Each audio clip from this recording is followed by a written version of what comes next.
કેમ છો મિત્રો? હમણાં શિયાળો ચાલે છે એટલે ઉબાડિયું ખાવાની તો ખૂબ જ મજા આવે. મારા વાડામાં ઉબાડિયુંમાં વપરાતો કલાળ ઉગ્યો છે. જો હું તમને કલાળના છોડ બતાવું તો આ છે કલાળના છોડ.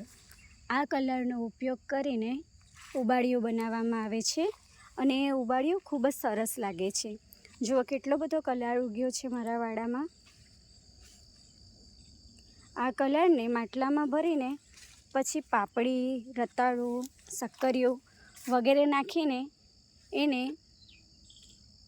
શેકીને ખાવામાં આવે છે, જેથી આ કલાળનો રસ પણ એ વેજીટેબલ્સમાં આવી જાય છે અને ઉબાડિયું ખૂબ જ સરસ અને ટેસ્ટી બને છે. જુઓ ઘણો બધો કલાળ લાગ્યો છે મારા વાડામાં. દૂર સુધી આખી લાઈન છે. આ બધો કલાળ જ છે. તો કોણે કોણે તીખું અને ચટપટું ઉબાડિયું ખાધું છે કોમેન્ટ કરીને જરૂરથી જણાવજો. અને તમે મારો આ વિડીયો ક્યાંથી જોઈ રહ્યા છો, કયા શહેરમાંથી જોઈ રહ્યા છો એ પણ જરૂરથી જણાવજો.